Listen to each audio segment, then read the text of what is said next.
আমি সরকারকে দ্ব্যর্থহীন কণ্ঠে এটা অনুরোধ করব যে আমাদের এই মায়েদেরকে, আমাদের এই বোনদেরকে, আমাদের এই শিক্ষকদেরকে রাস্তায় বসিয়ে রেখে আমাদের কার অধিকার থাকার কথা নয় আমরা চেয়ারে বসে থাকি। বিগত 15 বছরে এরকম চেয়ারে বসাওয়ালা লোকরাই এই শিক্ষকদেরকে পিটিয়েছে, মামলা দিয়েছে, হয়রানির শিকার করেছে। স্কুলগুলো তালাবদ্ধ করে এই শিক্ষা জগৎকে ধ্বংস করার চূড়ান্ত পায়তারা তারা করেছিল। এই সরকারের দায়িত্ব হচ্ছে 50টা সংস্কারের তালিকা করলে 1 নম্বর তালিকায় শিক্ষা জগৎকে স্কার করে তারা কাজ শুরু করে। আসসালামু আলাইকুম ওয়া রাহমাতুল্লাহ। সুপ্রিয় দর্শক, গতকাল শিক্ষা প্রতিষ্ঠান এমপিও ভুক্ত করা নিয়ে জামাতে ইসলাম সেই শিক্ষকদের সাথে একাত্মতা প্রকাশ করে কর্মসূচি পালন করেছে। দর্শক, আপনারা জানেন যে এমপিও ভুক্ত না হলে শিক্ষকদের যে কি কষ্ট হয় সেটা আমার নিজের চোখে অনেকগুলো প্রতিষ্ঠান আমি দেখেছি। গত আওয়ামী লীগ সরকারের 16 বছরেও এরকম এমন প্রতিষ্ঠান আছে, মাদ্রাসা, হাই স্কুল এবং কলেজ, এগুলো এমপিওভুক্ত ছিল না। ওই শিক্ষকেরা শুধু প্রাইভেট পড়ে কোনো রকমে জীবনযাপন করত এবং গত 15 বছরেও এই প্রতিষ্ঠানগুলো এমপিওভুক্ত হয়নি, তারা কোনো বেতন পেত না। তো অনেক শিক্ষকেরা প্রথমে এসে 2-1 বছর দেয়, এরকম দেওয়ার পরে ক্লাস করে চলে যায়, কয় না এখানে বেতন পাওয়ার কোনো চান্স নেই বা এমপিওভুক্ত হওয়ার কোনো চান্স নেই। আর যদি বিএমপি জামাত ঘরানা হয় তাহলে মাদ্রাসা, যেহেতু দাখিল মাদ্রাসা, এগুলো কিন্তু জামাত ঘরানারই বেশি হয়, এই কারণে এগুলো এমপিওভুক্ত করতে চায় না। আমাদের এখানে আদমদিঘিতে একটা মহিলা কলেজ হয়, আমাদের স্যার যিনি ওখানে প্রাইভেট স্যার ছিলেন, উনি ওখানকার শিক্ষক ছিলেন। তো দীর্ঘদিন ধরে অধিকাংশ শিক্ষকেরা জামাত করার কারণে এমপিওভুক্ত হচ্ছিল না। তো মনে হয় 1 বছর না 2 বছর আগে 15 বছর পরে সেটা এমপিওভুক্ত হয়েছে। তারপরে সব শিক্ষকদের আওয়ামী লীগে যোগ দেওয়ার পরে হয়েছে। তো চিন্তা করতে পারেন এইরকম অবস্থা। তো যেগুলো প্রতিষ্ঠানে এমপিওভুক্ত হয়নি, এদের যে কি জ্বালা সেটা জামাত ইসলাম ভালো করে জানে, এই কারণে তাদের কর্মসূচিতে যোগ দিয়েছে। তো দর্শক, সেখানে কর্মসূচিতে অনেকগুলো বক্তারাই বক্তব্য দিয়েছেন। সেখান থেকে ডক্টর শফিকুল ইসলাম মাসুদ ভাইয়ের বক্তব্যটা আপনাদের সামনে তুলে ধরবো। তো বেশি দেরি না করে চলুন আমরা ডক্টর শফিকুল ইসলাম মাসুদ ভাইয়ের বক্তব্যটা শুনে আসি। আসসালামু আলাইকুম ওয়া রাহমাতুল্লাহি ওয়া বারাকাতুহু। প্রথমেই মহান আল্লাহর শুকরিয়া আদায় করি যে আল্লাহ তাআলা আমাদেরকে পবিত্র মাহে রমজান পর্যন্ত এখনো বাঁচিয়ে রেখে আন্দোলন সংগ্রামের মধ্য দিয়ে হলেও বিগত 15 বছর তো আমরা আন্দোলনও করতে পারিনি, আমাদেরকে রাস্তায় দাঁড়াতেও দেওয়া হয়নি।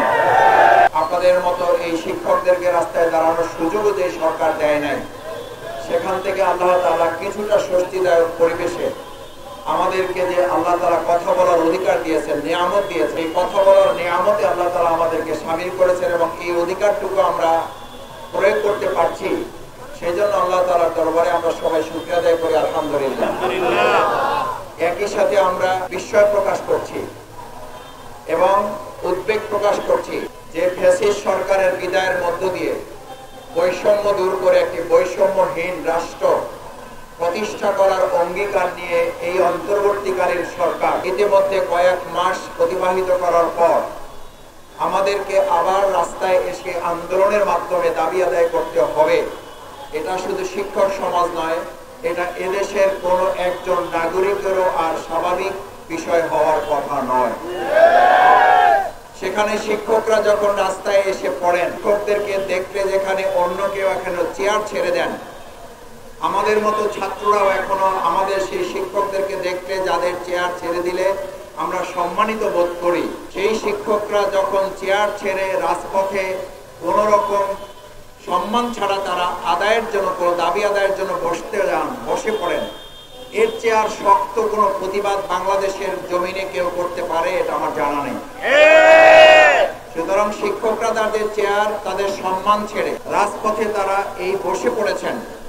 আমি মনে করি অন্তর্বর্তীকালীন সরকার বাংলাদেশের চলমান যদি আরো কয়েক শত আন্দোলনও থাকে, সকল আন্দোলনের মধ্যে এই আন্দোলনের শক্তিকে তারা অগ্রাধিকার ভিত্তিতে গ্রহণ করবেন এবং সেটা বিবেচনায় নিয়ে আমাদের এই নন এমপিওভুক্ত শিক্ষকবৃন্দের যে দাবি, এই ন্যায্য দাবিকে তারা বিবেচনায় নেবেন এবং বিবেচনায় নিয়ে তাদের সাথে আলোচনা করে যত সম্ভব কম সময় এই দাবি আদায়ের ব্যাপারে তাদের সামনে প্রকাশ্যে সরকারকে কথা বলার জন্য বিশেষভাবে অনুরোধ করব। সম্মানিত শিক্ষকবৃন্দ, আমাদের শিক্ষক ভাইয়েরা আছেন, আমাদের শিক্ষক মায়েরা আছেন, আমাদের শিক্ষক বোনেরা এখানে আছেন। আমি অনেককে দেখেছি তাদের বাচ্চাকে সাথে করে নিয়ে এখানে তারা এই অবস্থান কর্মসূচিতে অংশগ্রহণ করেছেন। তাদের নাবালক শিশুকে নিয়ে তারা এখানে আছেন। আমি তাদের সাথে গত দুদিন আগে কথা বলেছি, জেনেছি যে তারা এখানে ইফতার করার কোনো ব্যবস্থা নেই, তাদের সাহারি করার কোনো ব্যবস্থা নেই, তাদের তারাবি পড়ার মতো এখানে কোনো সাময়িক কোনো ব্যবস্থাও তারা করতে পারেন নাই। পবিত্র রমজান মাসকে সম্মান করে হলেও আমি অন্তর্বর্তীকালীন সরকারের কাছে উদাত্ত আহ্বান জানাবো, শিক্ষকদের প্রতি সম্মান জানিয়ে, পবিত্র মাহে রমজানের প্রতি সম্মান জানিয়ে, সাহারির প্রতি সম্মান জানিয়ে, ইফতারের প্রতি সম্মান জানিয়ে তারাবি নামাজের জন্য তাদেরকে সুন্দর ব্যবস্থাপনা করে দেওয়ার তাগাদাকে সামনে রেখে কত কম সময় সম্ভব আমাদের এই মায়ের জাতি যারা আমাদের সামনে রাস্তায় বসে আছেন, আমাদের নবজাতকদেরকে কোলে নিয়ে যারা বসে আছেন, আমি সরকারকে দ্ব্যর্থহীন কণ্ঠে এটা অনুরোধ করব যে আমাদের এই মায়েদেরকে, আমাদের এই বোনদেরকে, আমাদের এই নবজাতকদের, আমাদের এই শিক্ষকদেরকে রাস্তায় বসিয়ে রেখে আমাদের কারো অধিকার থাকার কথা নয় আমরা চেয়ারে বসে থাকবো। সুতরাং আমরা যারা চেয়ারে বসে আছি এটা ভাবার কোনো কারণ নেই। বিগত 15 বছরে এরকম চেয়ারে বসাওয়ালা লোকরাই এই শিক্ষকদেরকে পিটিয়েছে, মামলা দিয়েছে, হয়রানি শিকার করেছে, স্কুলগুলো তালাবদ্ধ করে এই শিক্ষা জগৎকে ধ্বংস করার চূড়ান্ত পায়তারা তারা করেছিল। আমি এই সরকারকে শুধু একটা কথা মনে করিয়ে দিয়ে আমার বক্তব্য শেষ করতে চাই।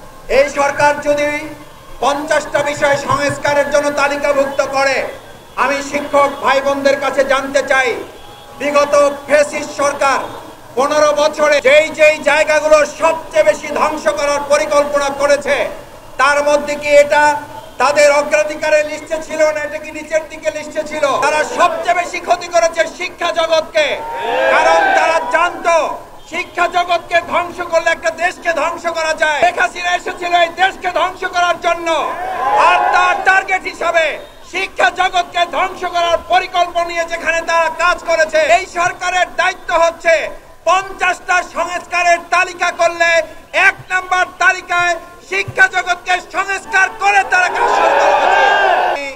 এই সরকারের কাছে উদাত্ত আহ্বান জানাই, আমাদের শিক্ষা জগৎকে ধ্বংস করার জন্য আমাদের এমপি ভুক্ত এই সমস্ত ভাইয়েরা বোনেরা, আপনাদের সন্তানরাই তো এখানে পড়াশোনা করে, আমাদের সন্তানরাই তো এখানে পড়াশোনা করে, কারিগর তো তারা, ডাক্তার করার কারিগর তারা, ইঞ্জিনিয়ার করার কারিগর তারা।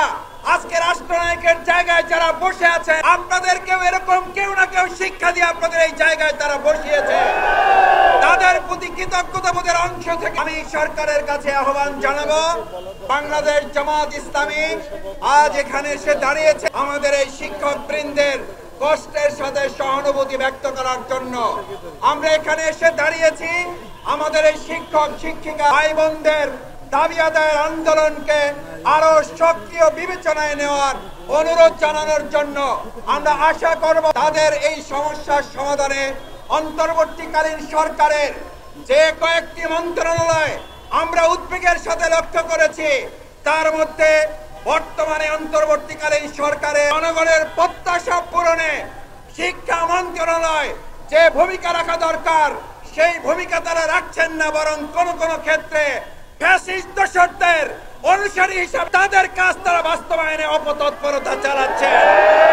আমরা একটা কথা পরিষ্কার বলি, দেশের শিক্ষা আন্দোলন, শিক্ষক সমাজ এবং 2024 জুলাই আগস্টের গণঅভ্যুত্থানকে উপেক্ষা করে কেউ যদি আবার বিগত 15 বছরের ফ্যাসিস্টদের কোন পরিকল্পনা বাস্তবায়নের অপতৎপরতা চিন্তা পরিকল্পনা করেন, যে আন্দোলন জুলাই আগস্টে দেখেছেন তার চেয়ে কয়েক গুণ আন্দোলন করার সক্ষমতা এই জনগণের আছে।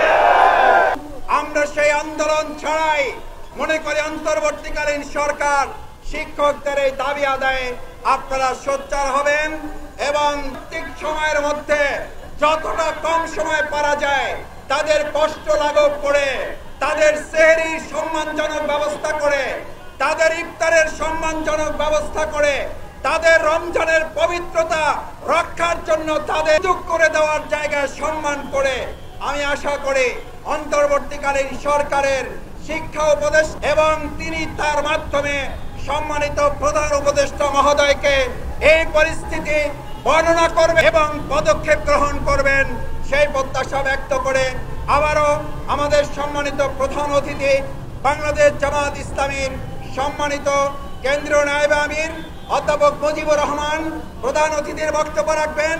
ইতিমধ্যে আপনারা লক্ষ্য করেছেন বাংলাদেশের জনগণের, ছাত্র জনতার, শিক্ষা জগতের গণ অধিকার আন্দোলনের অন্যতম প্রধা বাংলাদেশ ইসলামী ছাত্র শিবিরের সংগ্রামী সেক্রেটারি জেনারেল ইসলাম সাদ্দাম আমাদের মাঝে এসে উপস্থিত হয়েছেন।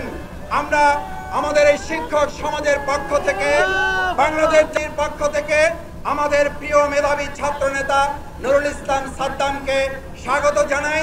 তিনিও আমাদের সামনে কথা বলবেন। সবাইকে ধন্যবাদ এবং আশা করি আল্লাহ তাআলা আপনাদের এই কষ্ট, পরিশ্রম, কোরবানিকে কবুল করে বর্তমান অন্তর্বর্তীকালীন সরকারের মাধ্যমে এই দাবি আন্দোলন হয়েছে সফল হবে ইনশাআল্লাহ, সেই প্রত্যাশা ব্যক্ত করে আমার কথা শেষ করছি।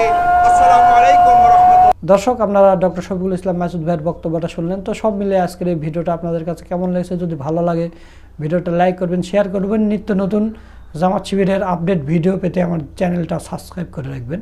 আজকের ভিডিও এই পর্যন্ত। সকলকে ধন্যবাদ। আসসালামু আলাইকুম ওয়া রাহমাতুল্লাহ।